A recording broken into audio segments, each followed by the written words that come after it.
Going Home by Chibundu Onuzo. He will take his children to Nigeria for Christmas this year. It will be their first time as a family. His wife Agatha had been once before. Her memories are of insect bites and bucket baths, her skin braised from the sun, her stomach turned by a bout of food poisoning. She had not liked his relatives. She felt them prying and tactless, bursting into tears once when his aunt poked at her flat, childless belly. We have children now. It doesn't matter. They wanted you to marry a good Nigerian girl. You know it. He wished she wouldn't cry so much.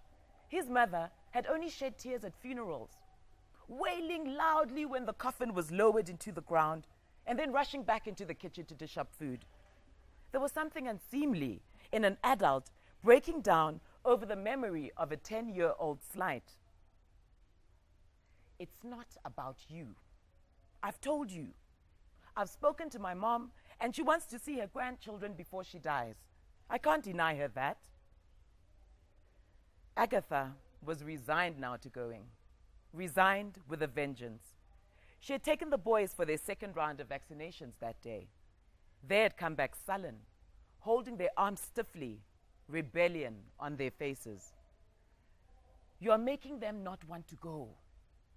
Don't be silly, Nam. I'm making sure they come back alive. We'll all have to start taking anti-malarials tomorrow. No. No what? I checked online.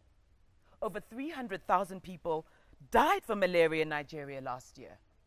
Stop it. And of course, there are the things you can't medicate against, like kidnapping. Stop it, Agatha.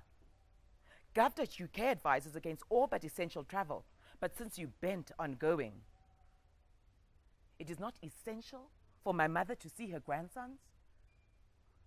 I didn't say that, Nam. Namdi.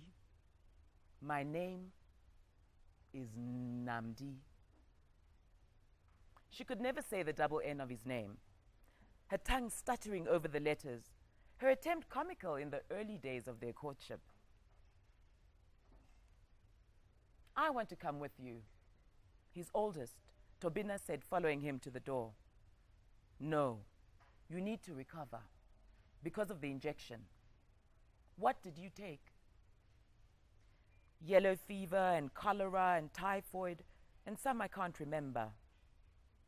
I'll be right back. I'm just popping down to the shops. He shuts the door softly behind him. The neighbors have complained before about doors slamming. He steps out onto their quiet road in Collindale and begins walking.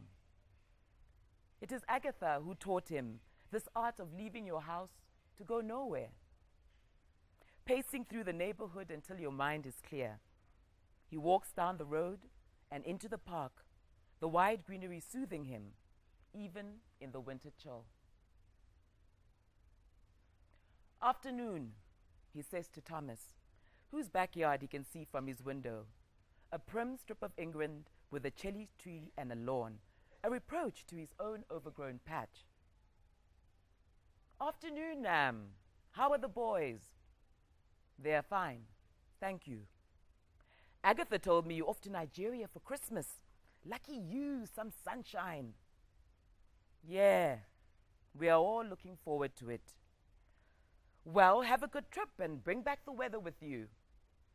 He does not know which is worse, to think of Nigeria as one giant disease to be vaccinated against, or the land of perpetual sunshine with happy, simple, half-clothed natives.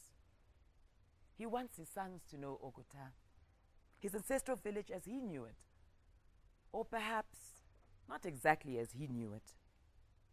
Not the pressure of a bucket on his head, his neck perpetually cramped from being the family water carrier, nor the terror of not knowing if Papa would have enough money this month for school fees, or textbooks, or food.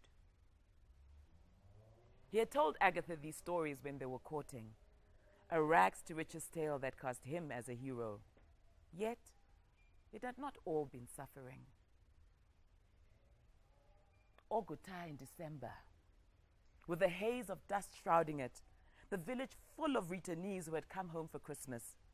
Food and welcome in every house, no guest turned away. This is what he wants his sons to know. He wants them to eat roast corn straight from the fire and mix the hot kernels in their mouth with fresh coconut. He wants to take them on a walk around his village, this European thing that his wife had taught him. And he will point out the landmarks of his childhood. The tree under which his umbilical cord is buried. The field where he threw a Malinze on his back in a wrestling match. He wants to take them to the village square on Boxing Day. At first, they may be afraid of the masquerades, who dance in a flurry of raffia and wood before breaking out in a mad dash at the spectators, whips flailing. But it is all horseplay, though. The pain of the lash is soon forgotten, and the crowd draws near again. He wants to show them the ant holes that transport the masquerades from the spirit world to the land of the living. At night, they return home through these holes, bearing with them the cash from their day's labor. Times are hard in Oguta. His relatives who have remained tell him, for spirits and flesh and blood alike. Maybe he is endangering them. These beautiful mixed-race children of his, besides whom he looks like a bushman. It is not only bacteria they have to fear. There is kidnapping as well. Who would not see their fair skins and think their father was a rich man? He has walked himself back to his front door. They're having lunch in silence when he returns.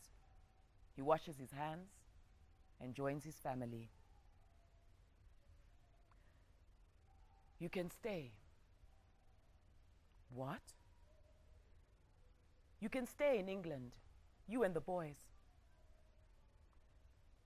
What about the tickets? I'll call the airline tomorrow. There's no way I'm staying here, Dad, after all those injections.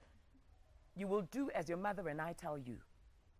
Mom, they want to go. You mean your mom hasn't put you off? No, Dad. I want to see the lions and the zebras and the monkeys. We don't have lions in Oguta. Maybe monkeys. What will we eat on Christmas Day? Is there turkey?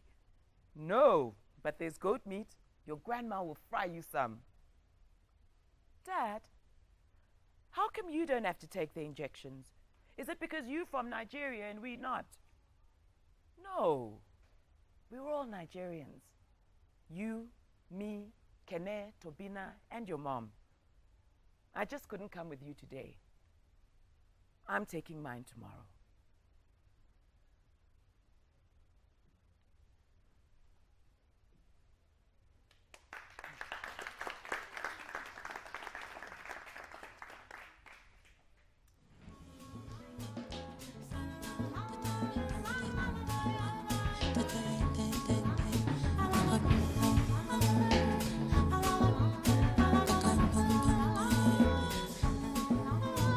Bum bum